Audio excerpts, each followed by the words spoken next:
그 문재인 정부가 친서민을 이렇게 표방을 하고 그동안에 이전 소득도 계속 늘리고 또 이제 사회 안전망 확충을 위해서 많은 예산을 투입을 하고 그런데도 이제 소득 불평등이 역대 거의 최고 수준으로 이렇게 가고 있다 이거예요.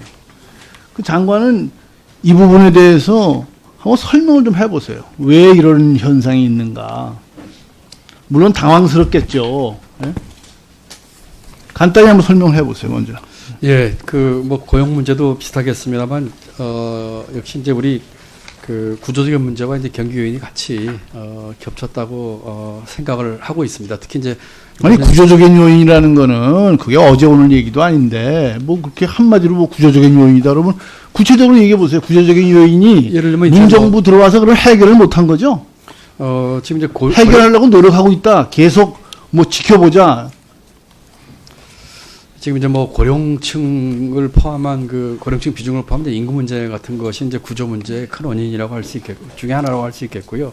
또 이제 뭐 자동화나 이 산업 또 아까 말씀드린 그런 구조적인 패턴 변화에 따른 그 일자리 대체 이런 것들이 이제 우리 저소득층에 이제 그 어려움을 주는 원인들이었다고 생각하고 이런 것들이 복합적으로 작용한 것과 경기적으로는 이제 최근에 이제 도소매 숙박 뭐 이런 업황이 부진한데 이 부분에 이제 종사하는 분들이 대부분 이제 저소득층 고용 비중이 높은 분야입니다. 이런 것들이 같이 작용을 했다고 생각을 합니다. 제가 지난번에 잠깐 말씀을 드렸지만은 물가라는 거는 물가 오름세라는 거는 두 가지 아닙니까? 그게 디맨드 푸ల్ 아니면은 코스트 푸시다 이래요. 지금 최저임금을 인상을 해가지고 제가 보기에는 이 물가에도 굉장히 영향을 주고 있다. 인건비가 올라가니까 장사하시는 분들이 가격을 올릴 수밖에 없는 거예요. 그렇지 않습니까? 적자를 안 보기 위해서는. 그리고 지금 장관은 아시죠? 우리나라가 수입 물가가 지금 어느 정도 차지하고 있습니까? 전체 물가의 비중이. 물가 통계에서요? 네. 제가 지금 숫자를 정확히 갖고 있지는 않습니다만 제가 제가 보기에는 한 10% 정도 차지한다 네, 이렇게 지금 알고 높지는 있습니다. 않을 겁니다. 예. 근데 지금 수입 물가가 금년에 환율이 얼마 올랐죠? 금년에 지금 한 1,120원대 하니까요. 네? 1,120원? 예. 그럼 거 얼마 올랐어요? 4.8%인가. 그러니까 환율이 4.8% 올랐습니다. 예. 제 기억으로는 1990년대 이렇게 들어가지고 우리가 물가가 안정될 수 있었던 것 중에 이유 중에 하나가 환율이에요. 원화가 강세기 때문에 원화 강세가 물가를 갖다가 잡아줬다고. 그래서 물가가 안 올랐다고. 지금은 원화가 약세가 돼가지고 환율이 이렇게 1,120원, 30원 이렇게 올라가기 시작하면은 수입 물가 측면에서 물가가 굉장히 오르게 돼 있다고. 오늘 아침에 한은이 생산자 물가 발표하신 거 봤죠? 시금치가 130% 정도 올랐다. 생산자 물가 전체로는 2.9%. 3년 10개월 만에 최고 수준이다 이거예요. 이렇게 생산자 물가가 오르고 소비자 물가가 또 같이 오르고. 지금 물가가 추석 앞두고 이게 장난이 아니라고요. 더군다나 폭염 때문에 많은 농산물들이 지금 가격이 오르고 있고. 그러면 이 수입 물가도 오르고 국내 물가도 오르고. 저는 작년에 우리나라 GNP가 얼마였죠? 3만 1,000불 정도 됐죠? 29,700불로요. 네. 그러니까 3만 불 가까이 됐습니다.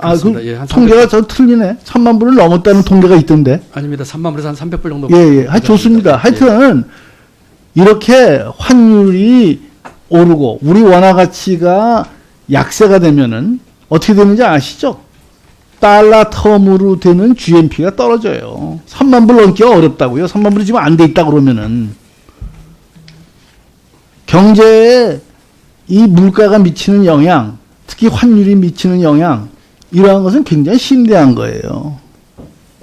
이렇게 물가가 오르고 고용은 개선이 안 되고 임금은 오르고 이러한 상황의 주범은 소득주도 성장이다.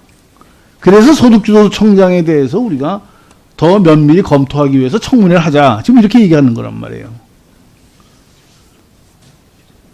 저는 장관이 부총리께서 장하성 씨하고 뭐 다툼이 있다.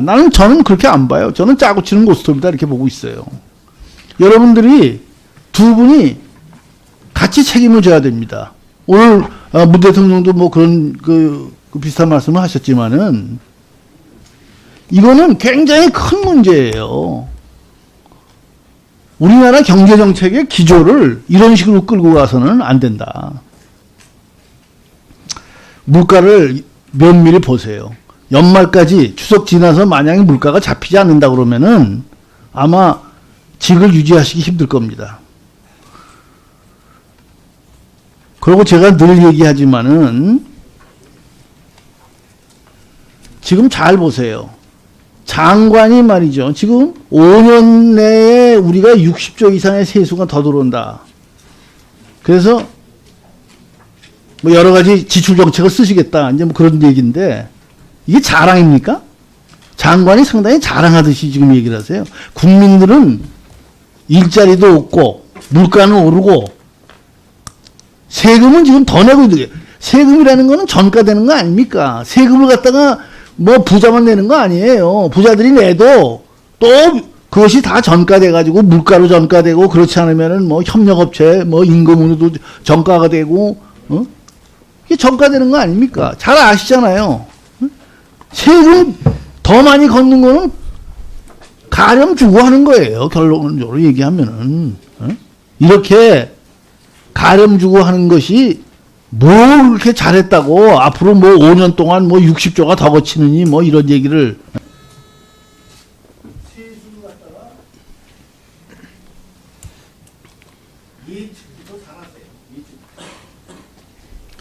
예, 제가 답변 네, 드리도록 정확 하겠습니다. 답변하시죠. 예, 세 가지로 답변드리겠습니다. 첫 번째 이제 물가 말씀 계셨습니다. 의원님 지적에 감사드리고요. 많은 부분 동감합니다.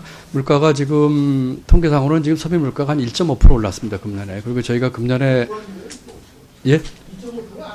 예. 다만 이제 지금 여러 가지 농산물이나 또 과수, 채소를 포함한 이런 쪽에서 이제 또 우리 국민들이 실생활을 느끼는 외식 물가 이런 부분이 이제 오른 그런 점이 있어서 저희들이 유념해서 보고 있고요. 저도 얼마 전에 시장을 몇 군데 나가봤는데 저희 통계로 잡히는 물가 관리의 밴드 내에 있는 것과 별도로 서민들이나 국민들이 갖고 계신 그런 어려움에 대해서 동감을 하고 의원님 말씀 새겨 듣겠습니다. 환율 문제는 조금 다른 문제라고 생각을 합니다, 의원님. 우리 정부 들어서 환율 문제에 있어서 환시장에 정부가 시장 움직임에 저희가 많이 맡겨놨고요.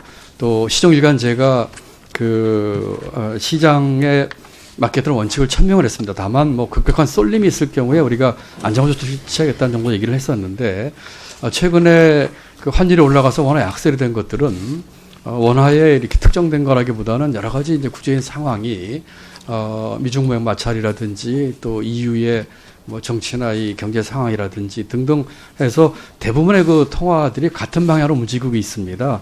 물론 적절히 지적해 주신 것처럼 우리 원화 약세로 인해서 수입 물가에 일부 영향이 없다고 볼 수는 없겠지만 반면에 또 이것으로 인해서 이제 또 수출이나 이런 데 미치는 또 일부 더 긍정적인 효과 같은 것도 있기 때문에 저희가 환율 문제는 시장의 흐름이 기본으로 막히겠다.